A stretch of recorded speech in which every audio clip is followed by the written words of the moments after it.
Alright, back again, Luke here. And today, as you can see in front of you, we have out a Japanese Atari 2800. Now, these systems here are not very common, but above all, these are still ones that put out RF, and it's hard to get a very clear signal on them. So what I thought we could do today is try and do an AV mod on this and see how it goes. Just to show you guys how this looks here, go ahead and flip this on, and you can automatically hear the humming coming from the speakers. I'm not sure if you guys will be able to see the kind of image. It's not that great. It's got a lot of wavy lines going through it and a bit staticky down at the bottom there. So I'm hoping that the AV mod that we do to this thing will improve the picture. I mean, it should, in theory. What we'll be using is an AV mod that I found online here, and we'll kind of adapt that with maybe some original ideas as well, and see how it works out in the end.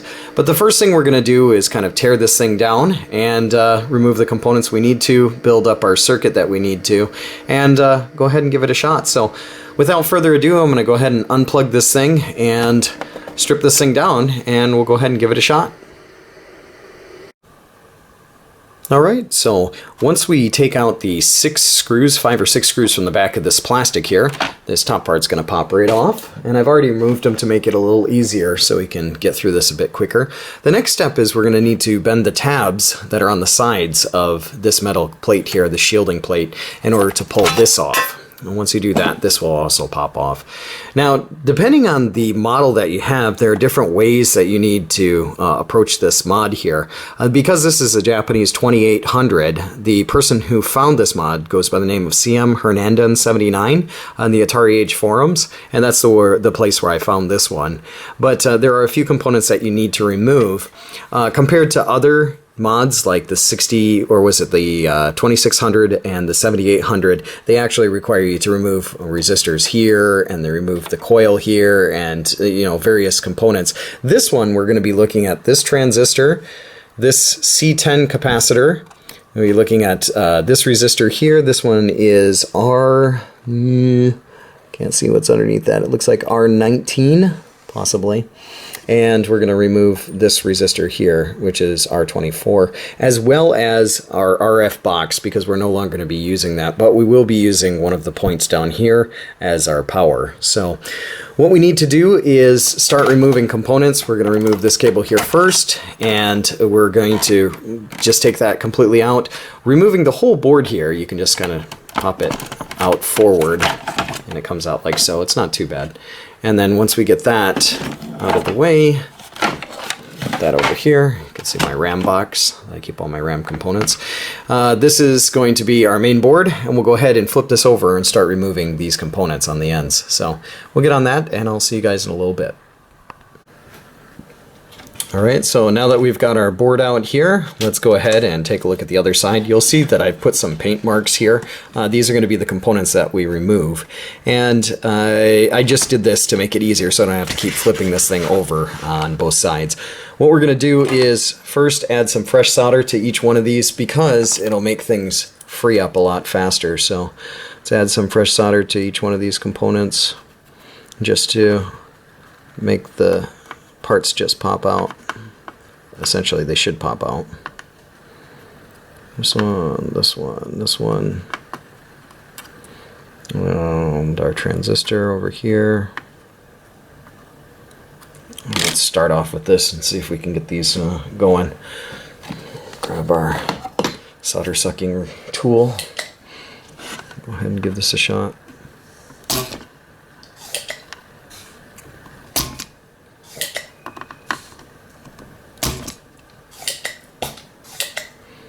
Using manual solder sucker is definitely one that'll take a lot more time.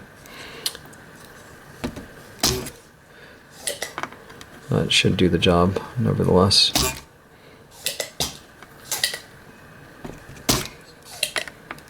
Get that guy all freed up. Get rid of the garbage on the end of that.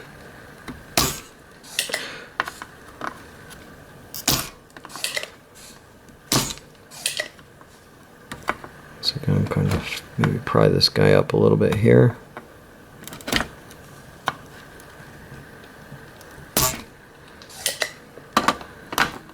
That one should be kind of loose, but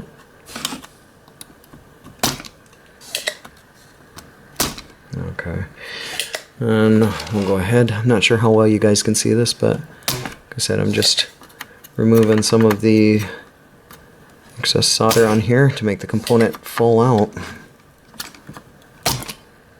And keep in mind that these traces are really, really fragile, so there may be a chance that these traces rip or that they just come out. Alright, let's see how well that works. It's not all of the components, but that's a few of them. Flip them back over here, and let's see if we can find some tweezers to get these out.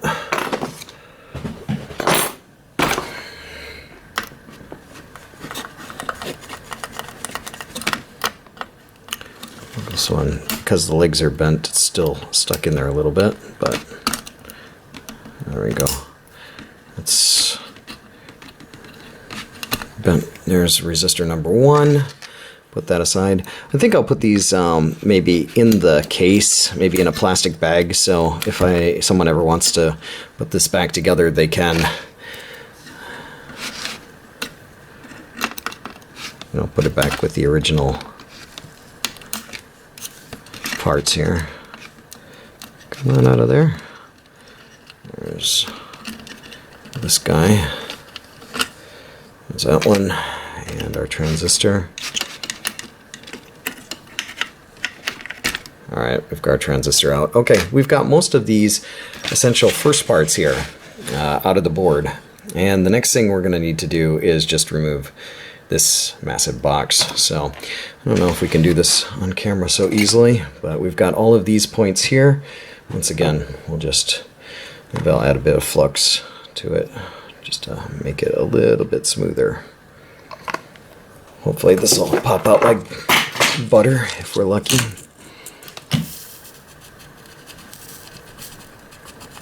Try and drag the solder along here and find my solder sucker.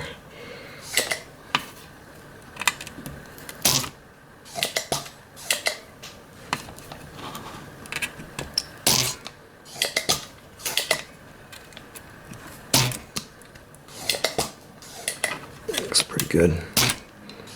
Those all seem free. Let's go ahead and add some more to this. These guys are going to be the big ones because they require a lot more heat. Might even be better to use a heat gun on it, but then again there's the plastic parts here, so I don't think I'm going to be able to do that. Crank the heat up on this thing.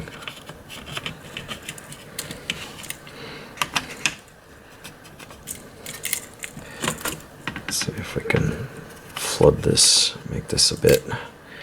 It's gonna have to take a couple seconds here for this to heat up everything.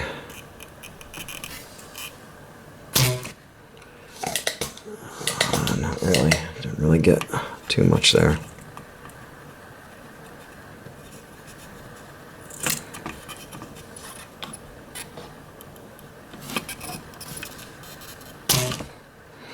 It doesn't look like this is going to work so well with the solder sucker here. But what I guess I'll do is go ahead and give this a shot off camera just to remove this one, as it seems like it's going to take a bit of time here. So I'll go ahead, get on that, and when we come back, this thing should be completely gone. So see you in a couple seconds. So as you can see here, we've got our RF components removed, and what I did, since this is just a regular flat grounding plate, there's nothing underneath it. What I've used is a flat screwdriver, and I went around each one of these points just very slightly, kind of prying up one by one until I could get this out. I didn't want to use hot air on this because I didn't want to risk the fact that this could be possibly melted, or I might wind up melting the switch and it wouldn't work anymore. So it worked quite well, just heating them up and taking a little bit bit of time and kind of rocking this out of place, it wound up coming off. Now the next thing we're going to have to do is we're going to have to build a circuit. And unfortunately, when I had mentioned at the beginning here that I found this mod on the Atari Age forums, it didn't say exactly how to put the mod together. It just said the points or the components that you need to remove and where you can connect them to, but it didn't show you what you needed to build. So we're going to have to build a circuit for this.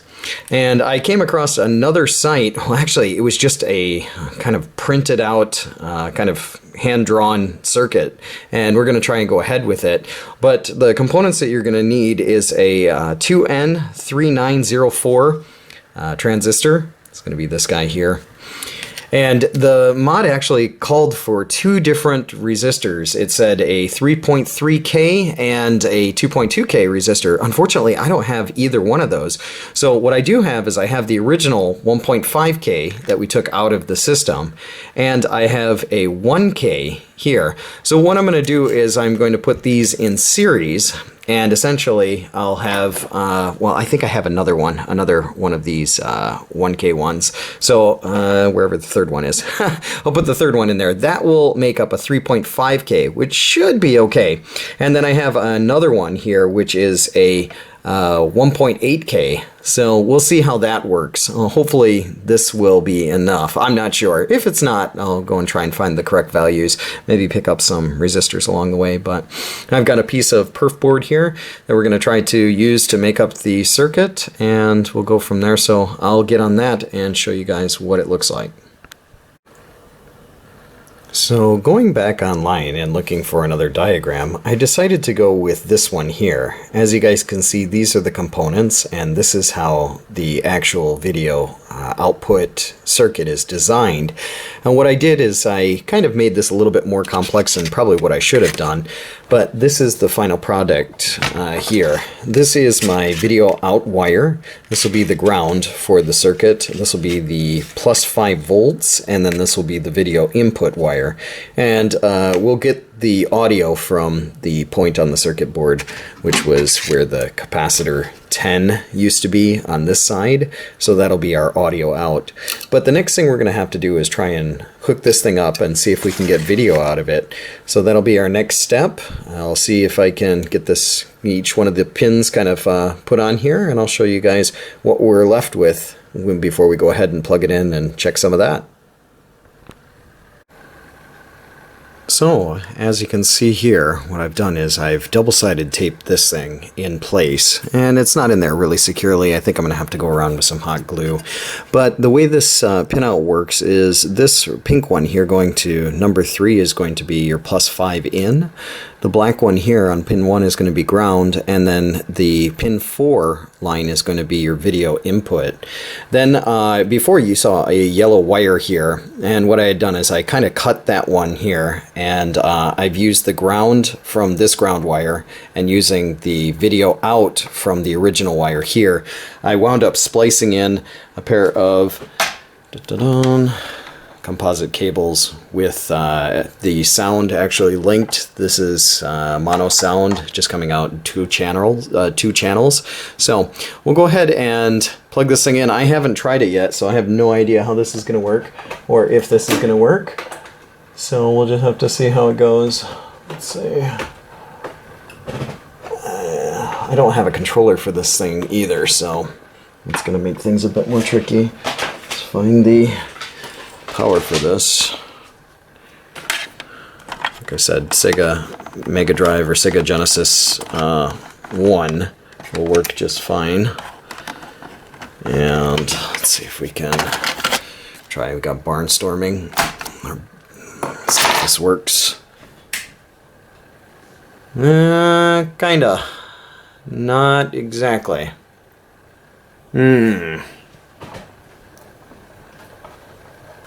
Looks like we've still got some interference going on here.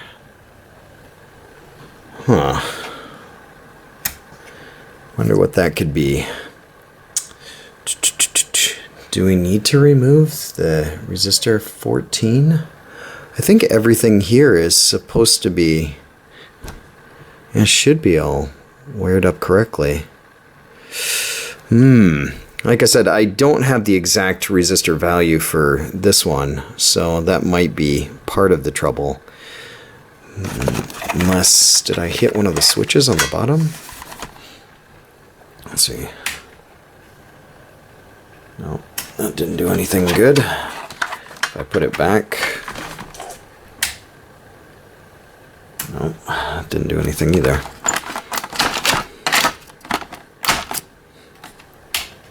Oh, there we go. Nice. We've got it. It's a bit blurry. It looks a little bit too blurry here, but it is coming through. I think the colors are going to have to be changed just a little bit. The focus seems like it's just a bit off. Let me see if there's any way I can adjust this. Well, that's the color. I think that's the correct color pattern there, but it is just a little bit blurry. I wonder if we have to remove this. But it is working. I mean, it is coming in right now. As far as like sound goes, I don't have any way to kind of start this up right now. Let's see if we turn this off and try a different game. Let's try the hold position.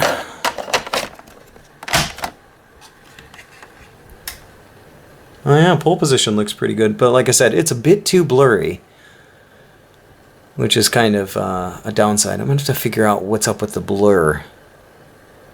But aside from the blurriness, it is a much cleaner picture than the staticky stuff. So yeah, there we go, guys. We're getting there. It's definitely an improvement. So what I'll do is maybe I'll remove this coil and see what happens. Maybe that'll make things a little bit clearer. Let me try that. So as you can see here, I've changed around a couple of things to try and see if I can get rid of that ghosting image and the brightness being a little bit too high. One of the things I've removed is that 75 ohm resistor here that was connecting the emitter pin to the video out. I just removed it altogether. It made the screen a bit brighter, and as a countermeasure to that, I put in a 650 ohm resistor here, jumping it all from capacitor C12 over to R24 at the top to try and stabilize the picture a little bit more. Also, the audio I found doesn't come from this pin here. It actually comes from the capacitor itself next to it on this leg. So if for your audio out, that's going to be this pin here, and then this will be your grounding. But adding this resistor in, removing this resistor, seemed to change things a little bit, but I'd say this is about as close as we're going to get. So let's give this a shot here. As you can see, this is what it looks like. I mean, looking at it time and time again, your eyes start to go a little bit crazy, but I think it's not too bad overall. Let's see if we can put in good old pitfall. But as you can see here, this is what the screen looks like. But yeah, guys, nevertheless, just want to share with you a bit of a trial and error here as far as trying to mess around with the picture on this old Atari 2800, trying to get Composite out, and yeah, it seems to work decently. But that's about all for me for right now. Like always, I'll put up another video here soon, so thanks for watching. And I've just got a Mega Drive controller here, so it does have sound. Let's see if we can. It's kind of hard to hear. I don't have it turned up very loud. Let's see if we put in hold position. This one's a bit louder.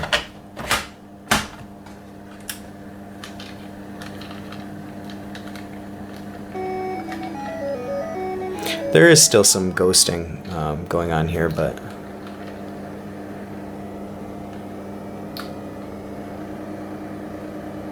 but the sound sounds great.